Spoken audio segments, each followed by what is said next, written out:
സ്ഥിരം ബി.സി. നിയമനത്തിന് സർക്കാരുമായുള്ള സമവായ ചർച്ചകൾക്ക് രാജ്ഭവൻ മുൻകൈയെടുക്കും. ചർച്ചകൾ നാളെ തുടങ്ങും. സമവായത്തിലൂടെ സ്ഥിരം ബി.സിമാരെ നിയമിക്കാനാണ് തീരുമാനം. സുപ്രീം കോടതിയുടെ നിർദ്ദേശത്തിന്റെ അടിസ്ഥാനത്തിലാണ് രാജ്ഭവന്റെ ഈ നീക്കം. ഡിജിറ്റൽ സർവകലാശാലയിൽ ഡോക്ടർ സിസ തോമസും സാങ്കേതിക സർവകലാശാലയിൽ ഡോക്ടർ ശിവപ്രസാദും വൈസ് ചാൻസലർമാരായി തുടരും. ഇതേക്കുറിച്ച് രാജ്ഭവൻ ഇന്ന് തന്നെ വിജ്ഞാപനം ഇറക്കും. കൂടുതൽ വിവരങ്ങളുമായി വി അരുൺ ചേരുകയാണ്. അരുൺ, ഈ രണ്ട് സർവകലാശാലയിലും സുപ്രീം കോടതിയുടെ ഉത്തരവ് രാജ്ഭവൻ അനുകൂലമാണ് എന്ന നിലപാടിലാണല്ലോ ഇപ്പോൾ ഗവർണർ. അതിനാൽ തന്നെയാണല്ലോ ഡോക്ടർ സിസ തോമസും ഡോക്ടർ ശിവപ്രസാദും തുടരുക എന്നുള്ള നിർദ്ദേശത്തിലേക്ക് വരുന്നത്. മറ്റ് സർവകലാശാലകളിൽ സർക്കാർ നൽകുന്ന പാനലിൽ നിന്ന് ബി.സിമാരെ നിയമിക്കുക, ഇങ്ങനെയൊരു സമവായത്തിലേക്ക് രാജ്ഭവൻ എത്തുകയാണ്. സുപ്രീം കോടതിയുടെ വിധിയിൽ തന്നെ ഏറ്റവും പ്രധാനപ്പെട്ട കാര്യം പറഞ്ഞത് സർവകലാശാലകളുടെ കാര്യത്തിൽ വിദ്യാർത്ഥികളുടെ ഭാവി അനിശ്ചിതത്തിലാകുന്ന കാര്യത്തിലുള്ള തീരുമാനങ്ങൾ ഉണ്ടാകരുത്, പകരം അവിടെ പ്രശ്നങ്ങൾ പരിഹരിക്കപ്പെടണം. ബി.സി. നിയമനത്തിൽ സർക്കാരും ഗവർണറും രാജ്ഭവനും ഒരുമിച്ച് പോകണം, ചാൻസലറും ഒരുമിച്ച് പോകണമെന്ന നിർദ്ദേശമാണ് സുപ്രീം കോടതി വിധിയിലുള്ളത്. അതുകൊണ്ടാണ് ഗവർണർ തന്നെ മുൻകൈ എടുത്തുകൊണ്ട് സമവായ ചർച്ചകൾ തുടക്കമിടുന്നത്. നാളെ സർക്കാർ കേന്ദ്രങ്ങളുമായി, ഒരുപക്ഷെ മുഖ്യമന്ത്രിയുമായി തന്നെ ആകാം ചർച്ച. അത് കുറച്ചുകൂടി വ്യക്തത വരേണ്ടിയിരിക്കുന്നത്. നാളെ ഗവർണറുടെ നേതൃത്വത്തിൽ ചർച്ച നാളെ നടക്കും. സർക്കാർ കേന്ദ്രങ്ങളുമായി ചർച്ച നടത്തും. സമവായത്തിന്റെ അടിസ്ഥാനത്തിൽ സ്ഥിരം ബി.സിമാരെ, താൽക്കാലിക ബി.സിമാരല്ല, സ്ഥിരം ബി.സിമാരെ സർവകലാശാല നിയമിക്കാനാണ് ആലോചന. സർക്കാരും അതിനോട് പൂർണ്ണമായും സഹകരിക്കാൻ തന്നെയാണ് സാധ്യത. പക്ഷേ ആരാണ് ബി.സിമാരെ വരുന്നതിന് അടിസ്ഥാനത്തിലായിരിക്കും രാഷ്ട്രീയമായ മറ്റ് എതിർപ്പുകളൊക്കെ. പക്ഷേ ഈ വിഷയത്തിൽ ഒരു സമവായ നീക്കം തന്നെ വേണം. സമവായത്തിന്റെ വഴിയിലൂടെ തന്നെ കാര്യങ്ങൾ മുന്നോട്ട് പോകുന്ന നിലപാടാണ് ഇപ്പോൾ രാജ്ഭവനും സർക്കാരിനുമുള്ളത്. സുപ്രീംകോടതി വിധിയുടെ അടിസ്ഥാനത്തിലാണ് രാജ്ഭവൻ അതിന് മുൻകൈ എടുക്കുന്നത്. അതുകൊണ്ടാണ് നാളെ ഗവർണർ അത്തരമൊരു ചർച്ചയ്ക്ക് ഇപ്പോൾ തീരുമാനമെടുത്തിരിക്കുന്നത്. രണ്ട് സർവകലാശാലകളിലെ താൽക്കാലിക ബി.സിമാർ, അതായത് ഡിജിറ്റലും ടെക്നിക്കൽ യൂണിവേഴ്സിറ്റികളിലെ താൽക്കാലിക ബി.സിമാരുടെ കാര്യത്തിൽ രാജ്ഭവൻ പറയുന്നത് പൂർണ്ണമായും ഗവർണർക്ക് അനുകൂലമാണ് ആ കോടതി ഉത്തരവ്. അതിൽ രണ്ട് സർവകലാശാല താൽക്കാലിക ബി.സിമാരെ സർക്കാരുമായി ആലോചിച്ച് തീരുമാനിക്കാമെന്ന് മാത്രമാണ് പറയുന്നത്. പക്ഷേ നിലവിലെ അവിടെ ഉണ്ടായിരുന്ന രണ്ട് ബി.സിമാർ, അത് ഡിജിറ്റൽ സർവകലാശാലയിൽ ഡോക്ടർ സിസ തോമസും അതുപോലെ ടെക്നിക്കൽ യൂണിവേഴ്സിറ്റിയിൽ ഡോക്ടർ ശിവപ്രസാദും, അവരെ തുടരുന്നതിന് കോടതി തടസ്സമല്ലെന്ന വ്യാഖ്യാനമാണ് രാജ്ഭവൻ നടത്തുന്നത്. അതുകൊണ്ട് തന്നെ ഈ രണ്ടുപേരെയും അവിടെ തുടരാൻ, താൽക്കാലിക ബി.സിമാരെ തുടരാൻ അനുമതി നൽകിക്കൊണ്ട് വിജ്ഞാപനം ഇന്ന് രാജ്ഭവൻ പുറത്തിറക്കും. സർക്കാർ വാദം മറ്റൊന്നാണ്.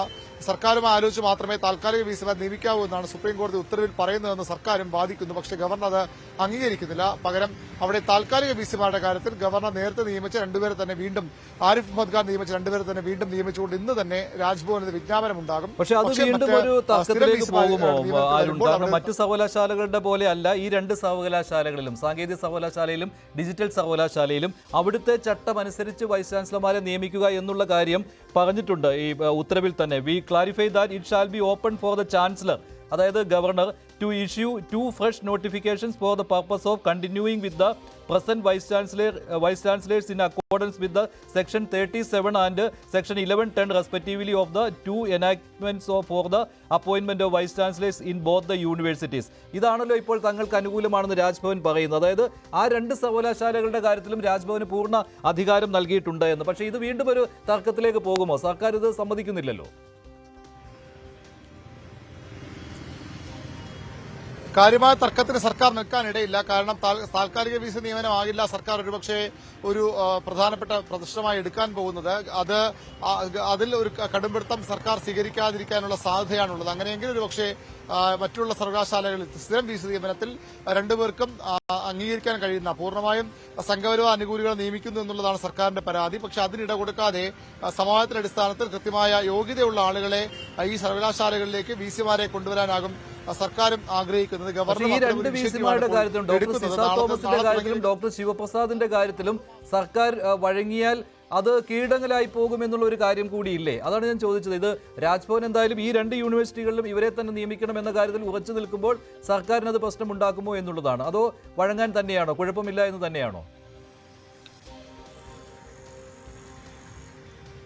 സർക്കാർ കാര്യമായ പ്രശ്നം ഉണ്ടാക്കില്ല എന്നാണ് നമുക്കും അറിയാൻ കഴിയുന്നത്. കാരണം സർക്കാരിനും ഈ പ്രശ്നം ദീർഘനാൾ ഒരു ഏറ്റുമുട്ടലിലേക്ക്, അത് മറ്റേ ഭാരതാംബ വിഷയമൊക്കെ വശം നിൽക്കുമ്പോൾ പോലും സർവകലാശാലകളുടെ വിഷയങ്ങൾ ദീർഘകാലമായ ഒരു ഏറ്റുമുട്ടൽ തുടരുന്നത് അല്ലെങ്കിൽ നീട്ടിക്കൊണ്ടുപോകുന്ന ഗുണമല്ലെന്ന് സർക്കാരും തിരിച്ചറിയുന്നുണ്ട്. അതുകൊണ്ടാണ് മുഖ്യമന്ത്രി നേരിട്ടെത്തി ഗവർണറെ കണ്ടതും പിന്നീട് നിയമമന്ത്രി പി രാജീവും ഉന്നത വിദ്യാഭ്യാസ മന്ത്രി ആർ ബിന്ദുവും ഒക്കെ ഗവർണറെ നേരിട്ട് കണ്ട കാര്യങ്ങൾ വിശദീകരിച്ചതും അപ്പോഴും ഒക്കെ ഒരു സമവായ വഴി തന്നെയാണ് തുറന്നിട്ടത്.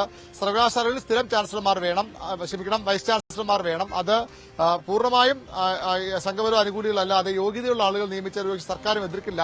സർക്കാരിന്റെ പാനലിൽ കൂടി പരിഗണിച്ചാകാം ഈ ഒരുപക്ഷെ നിയമനം വരുന്നത്. ഗവർണർക്കും ഇതൊരു ഏറ്റുമുട്ടലായി മുന്നോട്ട് കൊണ്ടുപോകാൻ താല്പര്യമില്ല. പക്ഷേ ഈ സിസ തോമസിന്റെയും ശിവപ്രസാദിന്റെയും കാര്യത്തിൽ കോടതി വിധി അനുകൂലമെന്ന് തന്നെയാണ് രാജ്ഭവൻ വിലയിരുത്തുന്നത്. രാജ്ഭവൻ അഭിഭാഷകൻ കോൺസൽ ഇക്കാര്യം അറിയിച്ചിരുന്നു. പക്ഷെ അപ്പോൾ ഒരു പൂർണ്ണമായും ഒരു വിശ്വാസ തീരുമാനത്തിൽ രാജ്ഭവൻ എത്തിയിരുന്നില്ല. ഇന്നലെ കോടതി വിധി കണ്ട ശേഷമാണ് നിയമവിദഗ്ധരുമായി കൂടി ചർച്ച ചെയ്ത ശേഷം ഇത്തരമൊരു പ്രൊഫഷൻ കൂടി ഇതിലുണ്ട്. ഇക്കാര്യത്തിൽ ഗവർണർക്ക് തീരുമാനമെടുക്കാം, സർക്കാരിനെ അറിയിച്ചാൽ മതി.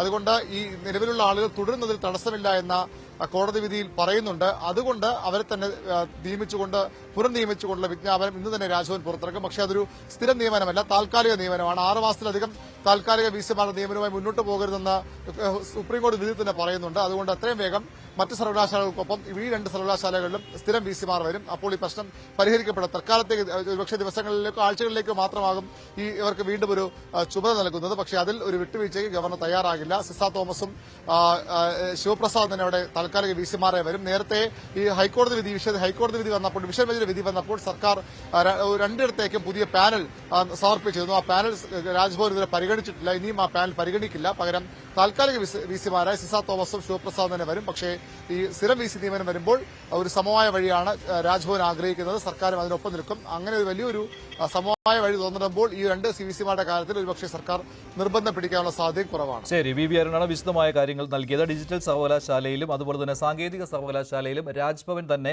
കാര്യങ്ങൾ തീരുമാനിക്കും. ചാൻസലറായ ഗവർണർ തന്നെയായിരിക്കും വിസിമാരുടെ നിയമനത്തിൽ മുൻകൈയെടുക്കുക, തീരുമാനം എടുക്കുക. രാജ്ഭവൻ അനുകൂലമാണ് സുപ്രീം കോടതിയുടെ ഉത്തരവ് എന്നാണ് ഇപ്പോൾ രാജ്ഭവൻ കണക്ക് കൂട്ടുന്നത്. അതിനാലാണ് ഇങ്ങനെയൊരു തീരുമാനം. അത് സർക്കാർ എതിർക്കുവാനും ഇടയില്ല. മറ്റ് സർവകലാശാലകളിൽ ഇത് സമവായത്തിന്റെ വഴി തേടണം എന്നുള്ള കാര്യം സുപ്രീം കോടതി വിധിന്യായത്തിൽ തന്നെ നിർദ്ദേശിച്ചിട്ടുള്ളതാണ്. അതുകൊണ്ടാൽ തന്നെ രാജ്ഭവൻ സർക്കാരുമായി സമവായത്തിൽ പോകുവാൻ തന്നെയാണ് ഇപ്പോഴത്തെ രീതിയിൽ സാധ്യത.